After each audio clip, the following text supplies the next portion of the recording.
डोसबाड़ा dam site पर राज्य मंत्री मुकेश पटेल की यात्रा। ड्रिप सिंचाई अपनाने वाले किसानों को 24 घंटे बिजली मिलेगी। तापी जिले के सोनगढ़, उछल और निजर तालुकों के लिए लागू की गई उकाई जलाशय आधारित उद्वहन सिंचाई योजना की प्रगति की समीक्षा हेतु गुजरात राज्य के जल संसाधन, नर्मदा जल आपूर्ति एवं कल्पसर विभाग के राज्य मंत्री श्री मुकेश भाई पटेल ने डोसबाड़ा डैम की गायसावार और रूपबाड़ा साइट का दौरा किया। मंत्री श्री पटेल ने बताया कि इस योजना से 54 गांवों की 22,000 एकड़ भूमि को सिंचाई सुविधा प्राप्त होगी और किसानों को वर्ष में 3 फसलें लेने का लाभ मिलेगा।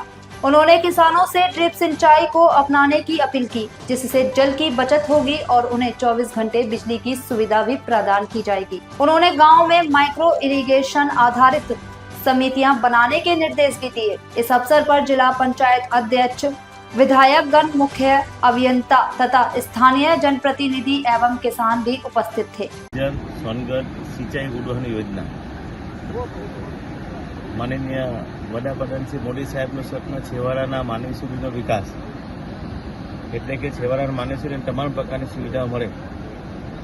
ઘણા વર્ષોથી મારા આદિવાસી લોકોની માંગ હતી કે ઉકાઈ ડેમમાંથી આખા દક્ષિણ ગુજરાતની અંદર પાણી મળતું હોય અને આ વિસ્તારના લોકોને પાણી ના મળતું એના માટેની આ સરકારે, ભૂપેન્દ્રભાઈની સરકારે યોજના બનાવી।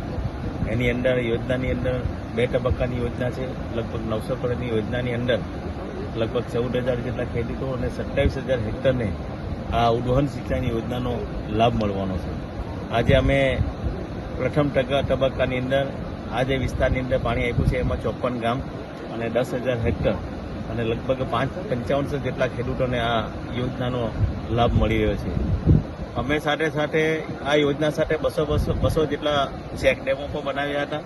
એ ચેક ડેમો થકી આજે જોયું છે કે તમે ઉનાળાના કાળની દરમિયાન આ વિસ્તારમાં પાણી ના હતું। આજે તમે જોયો છો કે દરેક ચેક ડેમો, નાળાઓ, નદીઓ આજે જીવિત થઈને આજે દરેક નદીઓમાં પાણી ભરાયા છે। આજુબાજુ વિસ્તારની અંદર જે કૂવાના પાણી નીચે ગયા હતા, બોરિંગના પાણી નીચે ગયા હતા, એ પાણી પણ ઉપર આવી ગયા છે। સાથે સાથે આ વિસ્તારના ખેડૂતોને મેં વિનંતી કરી છે કે આદિવાસી વિસ્તારને ડ્રીપ ઇરિગેશનનો સૌથી મહત્તમ ઉપયોગ કરે। એમાં 95% જેટલી સબસિડી રાજ્ય સરકાર એમાં સબસિડી આપતી હોય તો દરેક ગામની અંદર મંડળીઓ બનાવીને આ એક ડ્રીપ ઇરિગેશનનો ઉપયોગ કરે।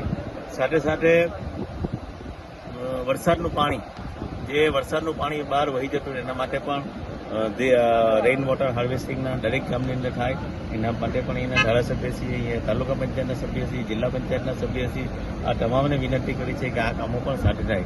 આજે તમે જુઓ છો કે ઉનાળાની અંદર જે આ ગામોની અંદર પાણીનો કકળાટ હતો એ પાણીનો કકળાટ આજે દૂર થવા પામ્યો છે। સર, હજુ પણ 12 થી 15 ગામો છે દક્ષિણ સોનગઢના, માળ, વાસમાટી જેવા એ ઉપરના ગામો છે। જે ગામો છે એ ગામોના અમે એસ્ટિમેટ બનાવી દીધા છે। આ યોજના સાથે સાંકળી લેવામાં આવે છે અને તાત્કાલિક કામ એનું શરૂ કરી દેવામાં આવશે। ઓકે।